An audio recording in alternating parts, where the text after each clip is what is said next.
Well, good morning, everybody. Let's go ahead and call to order this meeting of the Joint Audit, Oversight, and Executive Committee. Clerk, please call the roll. Good morning. Members, please make your selections on your tablets.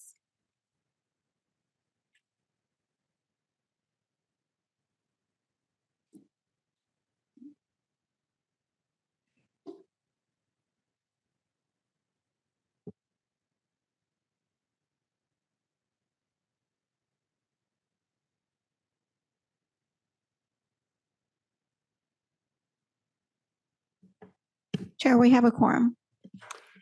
Thank you. Let's go ahead and move on to non-agenda public comment. This provides 2 minutes for anyone who'd like to comment on something that is not on today's agenda, but is within the purview of the committee. Clerk, do we have any non-agenda public comment? We have no public comments. All right. Well, let's move to the approval of the minutes of the April 10th, 2025 Executive Committee meeting. Clerk, do we have any public comment on the minutes? We have no public comments, Chair. All right. Let's open it up to a motion and any discussion on approval of the minutes. I'll move approval of the minutes. All right. We have a motion from Vice Chair Goebel. We have a second from Director Hall. Any further discussion on approval of the minutes? Seeing none, clerk, please call the roll.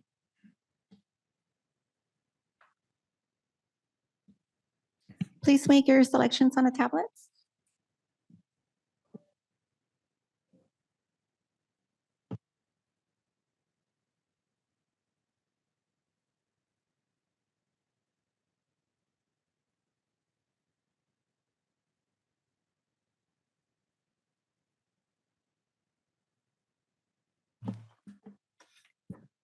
Chair, the vote passes with 6 members voting yes and 1 member absent.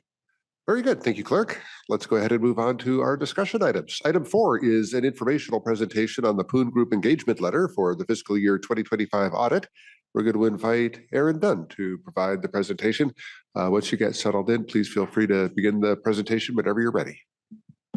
Good morning, Chair. I'm Erin Dunn, the controller here at MTS. I'm joined by Jennifer Pentany. She's our assistant controller, and Coley Delaney, who's the partner on our audit engagement from the Poon Group.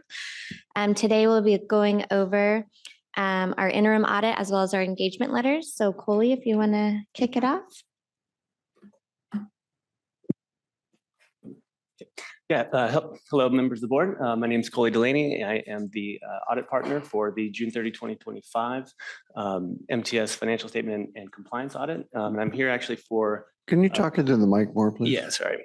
For 2 agenda items. First one, item number 4, to go over the engagement letter and the audit scope.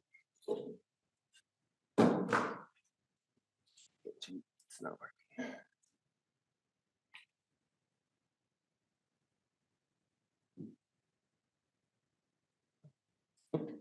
All right, there we go. Okay, so I'm going to go over the scope of work, talk about some management and auditor responsibilities, which are required communications under generally accepted auditing standards. We'll go over some of our the interim audit procedures that we performed, those results, and then the expected remaining timeline for the audit. So under the scope of work, we have 2 financial statement audits. So the MTS ACFR, as well as the SETC employee retirement plan. We also have the compliance audit, which is the single audit, which is the audit of the federal expenditures from MTS, which makes up the 99% of those expenditures are made up of the federal transit cluster. So we will be testing that one again this year as MTS's major program. We do have some agreed upon procedures engagements that we're tasked with doing as well. So we're going to do the indirect cost rate, the National Transit Database reporting, and we also do Transportation Development Act compliance as an agreed upon procedure. For other deliverables would be a management letter if we deemed that necessary. So again, some required communications. We'll start with management's responsibilities for the audit. So management is responsible for the preparation and fair presentation of the financial statements in accordance with US GAAP. Management is responsible for the design, implementation, and maintenance of internal control relevant to that preparation of those financial statements. And they are responsible for making sure those financial statements are free of material misstatement, whether due to fraud or error. And also in preparing these financial statements, management is required to evaluate whether there are conditions or events considered in the aggregate that raise substantial doubt about MTS's ability to continue as a going concern for 12 months beyond the financial statement date. And we don't anticipate any issues there. On to the auditor's responsibilities. Our responsibilities are to form and express an opinion about whether those financial statements are fairly presented, materially fairly presented in accordance with US GAAP. We plan and perform the audit to obtain reasonable but not absolute assurance on about whether those financial statements are free of material misstatements. We're also responsible for obtaining an understanding of internal control relevant to the audit, but we do not provide an opinion on MTS's internal controls. Additional responsibilities for us are to exercise professional judgment and maintain professional skepticism throughout the audit.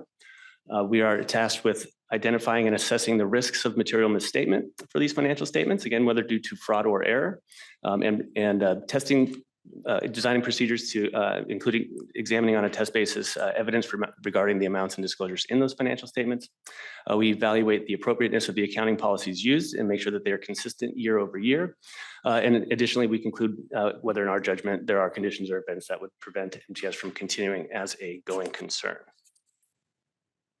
That ends audit agenda item number 4. I can go into the results of the interim audit as agenda item number 5 now.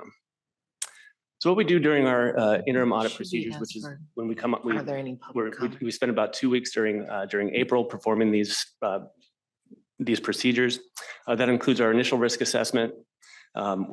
We obtain an understanding and perform walkthroughs and or tests of controls on what we consider to be significant transaction classes, which are listed here. Those include financial reporting, the revenue and cash receipt process, procurement and cash disbursements, capital assets, inventory, and payroll and human resources.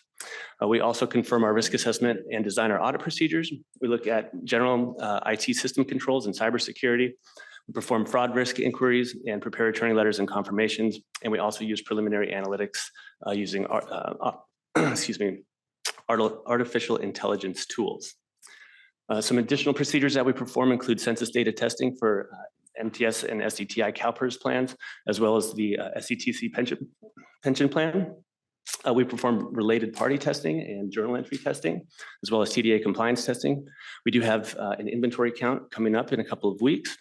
We also look at SCTC pensions distributions, and we review the board meeting minutes. And this year, we have also discussed a new GASB implementation for GASB statement number 101 for compensated absences that we are currently working with management to determine the scope and impact of what that will look like on the 2025 financial statements. It will require retroactive application for every period that is presented in the financial statement. So we will be doing some prior period adjustments to implement this new standard this year as well. So as far as the results, based on the procedures that we performed, the internal controls for those selected transaction cycles that I mentioned previously appeared to be properly designed. They're in place and operating effectively in order to prevent and detect material misstatements. We did not note any significant deficiencies or material weaknesses in internal controls, compliance, or financial reporting through this point of the audit. It is important to once again point out, though, that we do not provide an opinion on the operating effectiveness of MTS's controls. That data is gathered solely for our risk assessment purposes. Now, the remaining audit timeline is listed here. So again, I mentioned the interim audit is completed. That was performed in April. We do have the SDTI inventory count will be coming up on June 27th. We're scheduled for year-end field work for 3 weeks from August 8th through September 15th. We expect to issue the ACFR and the single audit by the November 13th committee meeting. And the SDTC employee retirement plan, that one's always a little bit later as we wait for actuarial reports to come in from the actuary. We plan to issue those reports by December 20th. And the TDA agreed upon procedures also by that date. And then the remaining two agreed upon procedures are the indirect cost rate and the National Transit Database AUP, and those we are expected to issue in early 2026. And that concludes my presentation. Thank you very much for the presentation. Clerk, do we have any public comment on audit items 4 or 5? We have no public comments, Chair. Okay, let's open it up to committee member discussion if there is any on this informational item. Seeing no committee member comment on the item, thank you very much again for the presentation. Item number 6 is an informational update on the Orange Line Improvement Project. We're going to get this presentation from Heather Fury and Mark Olson and consultant T.Y. Lin. Once you come up and get settled in, feel free to begin your report whenever you're ready.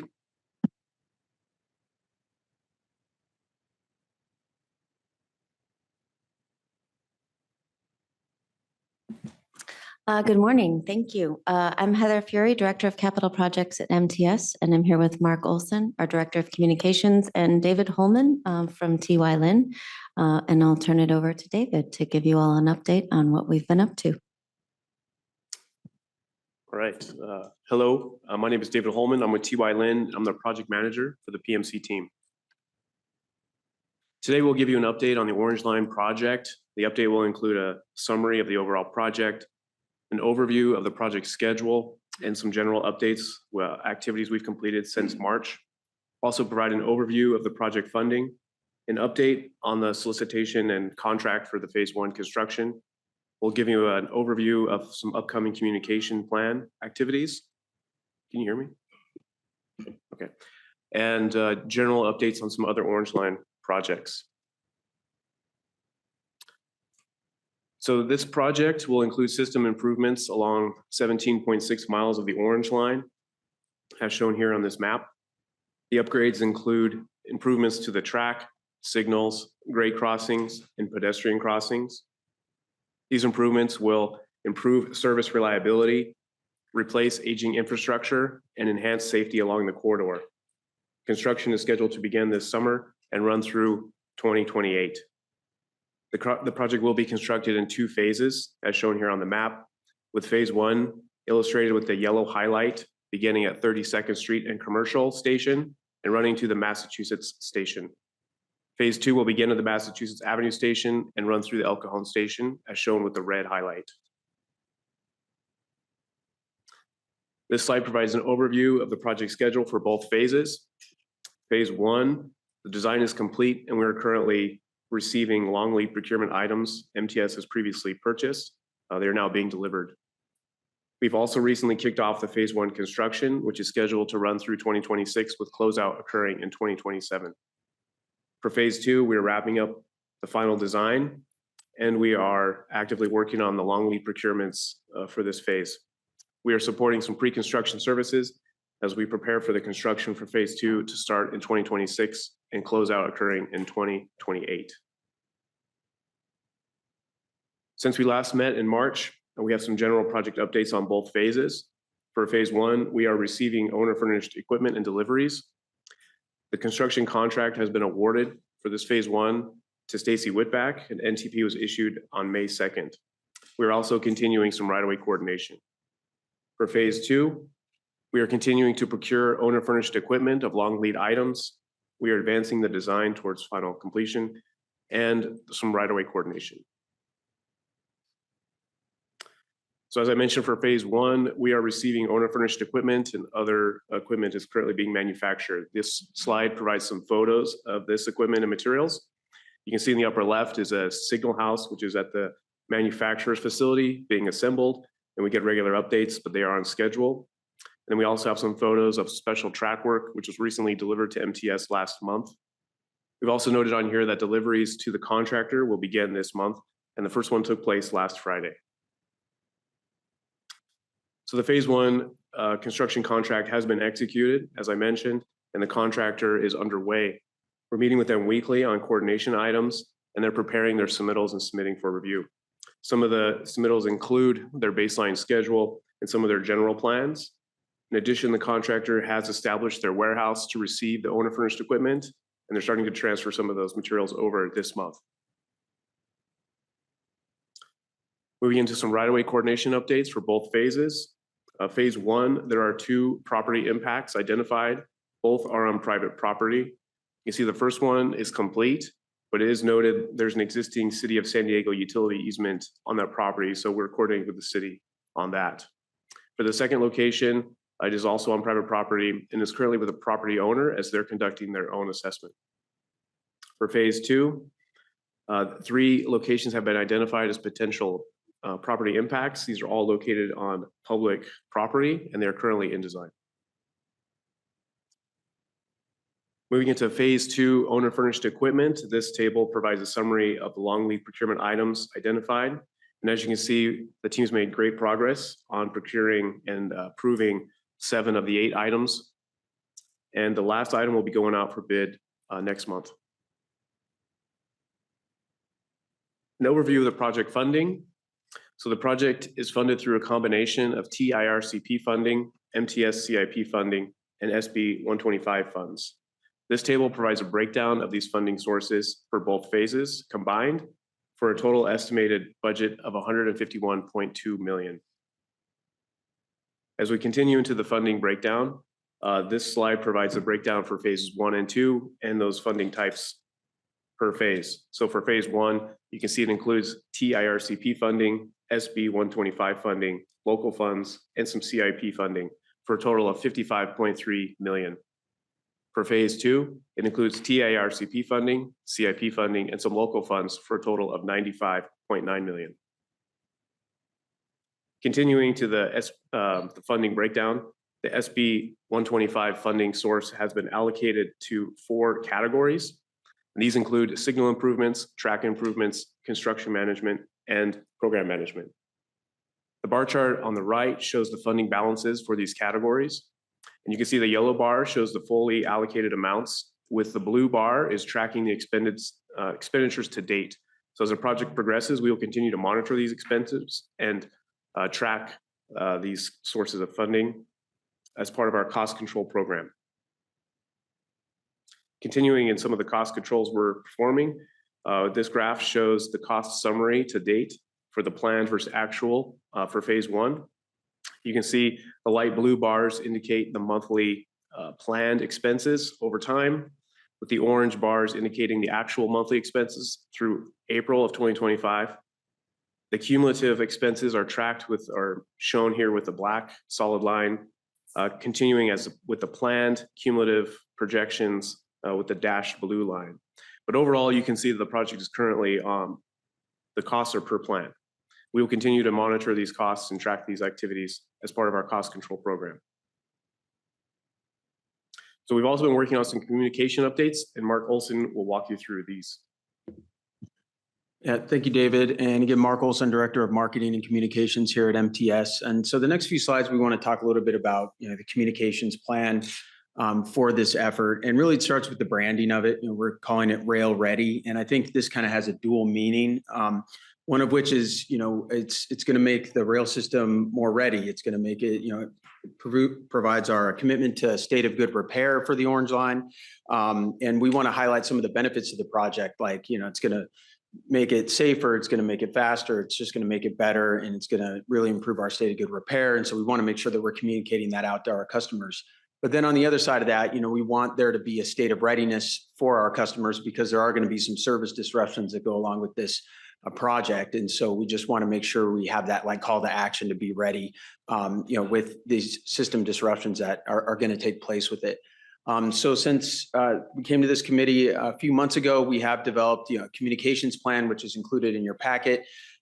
We've worked on the messaging platform, a stakeholder list. We're creating lots of materials. We've already gone live with like a web page. It's going to be kind of our anchor of information for this project. We have frequently asked questions for our customers to look at. We're going to be developing a fact sheet and like a stakeholder toolkit for our stakeholders to basically push out the information about these service disruptions and other information about the project.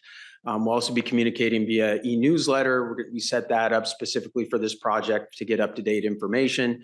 We're creating a project video for this, and also maps and visual aids and things like that. So, next slide.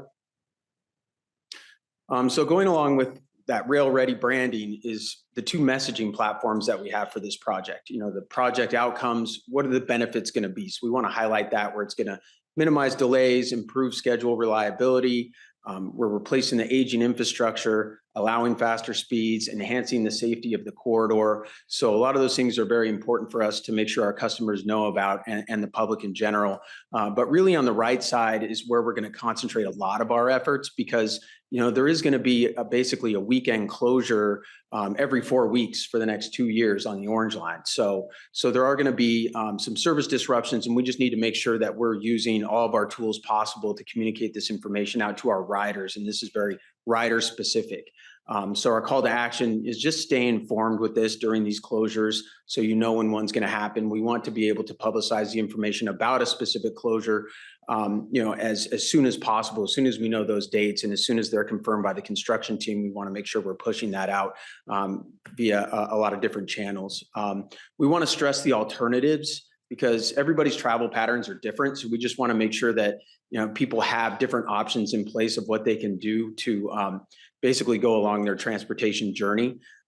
Like one of the things that we're doing is we're providing a bus shuttle between those impacted stations. So people who are riding the Orange Line can still access all of those stations that are impacted, but they will need to transfer from the Orange Line to a bus shuttle and then go to those stations via the bus shuttle, or continue on the Orange Line once they get to the next station that's not impacted. So we want to make sure that people know that option is available. They can still stay on the Orange Line. There's just going to be a little bit of a delay there, and they are going to have to make a transfer. And there is no extra cost to ride these shuttles. We're providing those to our customers.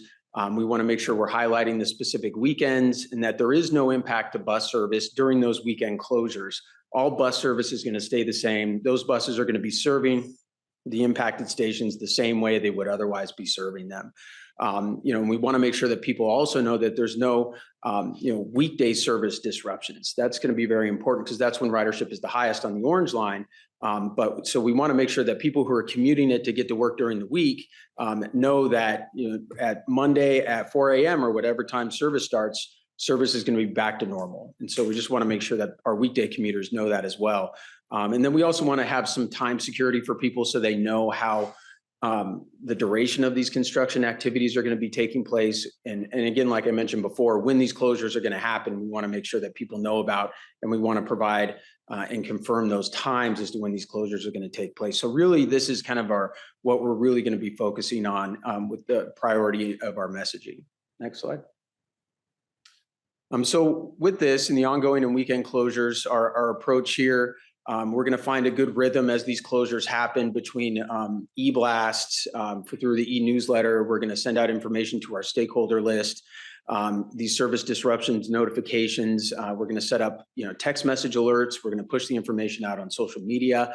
And then also, I highlighted these specific bullets at the bottom with really that on the ground support that we're going to have from personnel out there, making sure that people who maybe didn't know about the closure, didn't get the information that we sent out, when they show up at the Orange Line, then all of a sudden they can't go any further and they have to get off. There's somebody there that they can talk to about it, and have that on the ground support is very critical to our efforts. So certainly these ladies on the right-hand side, these are our passenger support representatives, and we're going to have them out there communicating this information to our riders, as well as security officers. They play a role in that as well. We have variable message signs that display next arrival information. We can also queue up information about the closures at those locations too. We'll set up banners and A-frames at the impacted stations, and we'll also have signs on our ticket vending machines as well as people go to that point of sale process.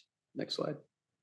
Here's just a few samples of our materials that we'll be putting out. We have information kiosks at all of our transit centers, trolley stations, and so we'll be putting up special information about the closures within these kiosks. You can see here our webpage, like I mentioned before, is live. So that's going to be a big source of information for the public as well. Next slide. A-frames, like I mentioned, we're going to have those very prominently out there on the platform so customers can see that information, not only when the closure is happening, but before the closure happens as well. So they can plan ahead. We'll probably have like a lead time of 2 weeks to have those out there so they're fresh as people are taking their trips. And then with our ticket vending machines, we have these head signs, that will be displaying information as well, just to pretty much use every source that we can for on the ground information for our riders. So our next steps, we launched the webpage. So this is pre-construction outreach, and we're still developing some of the collateral, but we're in a really good place there. We're going to start up doing community presentations. Probably after this meeting, we'll really start ramping that up as we approach August, which we're going to be doing, and a couple of open houses and inviting the community to come to a couple of our transit centers to learn more about the project. And again, we're going to be doing that in August with the open houses, and we're going to be sending out a large mailer to all households within and businesses within about 100 feet of our rail system. So we'll have some good outreach there and some good attendance, I'm sure. And then once August hits and we do these open houses, we're also going to be sending information out to our large stakeholder list to communicate that information out to their constituents and make sure that we're kind of amplifying our voice, so to speak, with our stakeholders. And then we'll also make ourselves available for presentations too to different community groups, upon request. Next slide. Okay.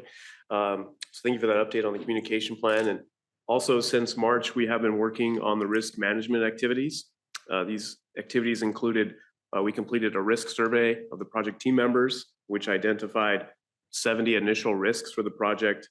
Those were developed into a risk register, and then draft or initial mitigation actions have been developed. For each of the risks, we have assessed the probability of its likelihood to occur. We've also assessed the probability or potential cost impact and the schedule impact to develop an impact score for each risk. This risk summary table shows you those initial impacts of those 70 risks. You can see the majority score between a low to medium impact. However, there are a few that scored high to significant. So with our risk mitigation actions, we'll be using those to manage these risks, and the risk register will be updated quarterly. This slide gives you a summary of some of the top risks that were identified, including the risk description and the mitigation actions that have been identified, along with the score. So maybe I'll walk you through two examples. The first risk, the highest scoring risk, was number 33. This risk identified potential sequencing and conflicts between activities of the multiple work sites and contractors for phase 1 and 2. Some mitigation actions that are in place include contractor preparing advanced work plans ahead of these activities. These work plans are reviewed for sequencing and potential conflicts by the CM team and MTS. In addition, we're coordinating the absolute work windows between phase 1 and 2 to avoid these conflicts. Another example would be risk number 6, which was identified as potential delays and cost increases in materials for phase 1 due to various market factors, including tariffs. Some mitigation actions that we're monitoring, the contractors working with their suppliers and vendors to expedite these procurements. And in support of that, the MTS and CM team are working to expedite the contractor submittal reviews to get things moving quickly. So this table gives you a summary of some of the risks and the actions that we're monitoring. As I mentioned, the risk register will be updated on a quarterly basis. Now I'd like to give you some update on other MTS projects along the orange line. And the first one includes the VMS replacements along the orange line for 21 stations, beginning in Arnell through the courthouse stations. This project is complete. All this work was installed, and including additional new signage was installed throughout the 12th and Imperial Transit Center for the green and orange line stations. Another project is the Baltimore Junction and Euclid grade study. This project began in October of 2024 and is scheduled to finish later this year. The project team is currently working on alternatives and coordinating with stakeholders on those alternatives. And the last project is the SLT lighting program, which includes improving lighting at 7 trolley stations for the platform stations and parking lots. This project started in March and is scheduled to finish this month. Under recent activities, you can see a table of the 7 stations that are receiving these lighting improvements. And you can see that the platform lighting all is complete and the parking lot lighting replacements are in progress. As the project moves forward, we will continue to support and advance the phase 2 design. We will also continue with the phase 2 early procurement and owner furnished materials. We will be coordinating some right-of-way impacts and updating the schedule with the contractor's input and updates. We also be advancing the communication and outreach activities and managing the risk register. That's all we have for today. So do you have any questions or comments? Thank you very much. Clerk, do we have any public comment on this item? We have no public comments, Chair. Okay, let's open it up to committee member discussion on this item. This is an informational item. We'll begin with Vice Chair Goebel. Thank you, Chair. A very thorough presentation. Thank you. I think that's good for everybody. I especially like the risk table. That's what could go wrong. If you're anticipating things, then they usually don't happen because you've prepared for them, or they're less, but there could be. So good job for that thing. Slide 16, please. Sometimes I see these people in MTS logoed attire, but I don't know what they do. So I don't know if they're on their way to work or something. So I'd like you to consider some type of identification for those who are ambassadors. Ask me a button or something like that, or some kind of signage that says, how can I help? Ask me, have questions, other than, oh, these people might be on their way to work. So I don't know if my question is for them. So I'd like to consider that. I think it was a plan that you said, the communication. I like the mailing because not everybody is digital. Is there a possibility to do a splash screen on the Pronto app? We do have that ability. So that is another asset that we could use. We do in-app message pop-ups. So we could use that as a way to communicate with our riders too. I'd ask you to consider that, because if you're already using your Pronto app to do the fare for the day, that makes sense where you might get critical information about ridership. So I'd urge you to consider those type of things as well. Thank you.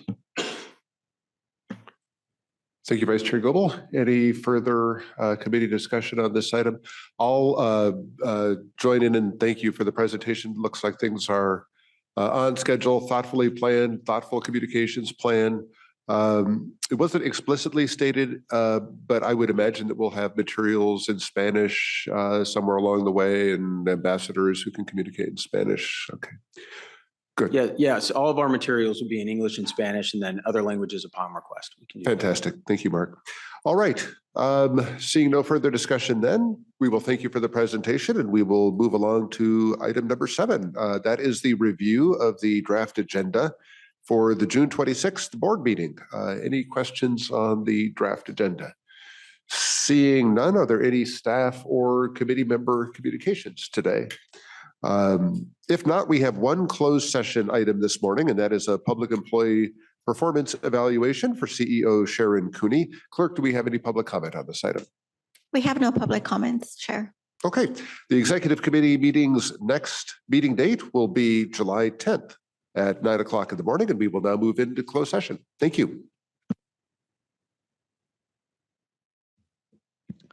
Reporting out of closed session from the Joint Audit, Oversight, and Executive Committee meeting.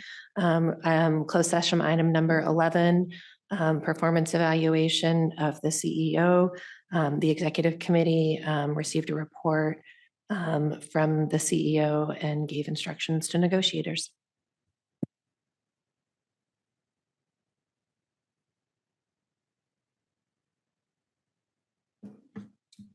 Making sure it's adjourned, right? The meeting has adjourned.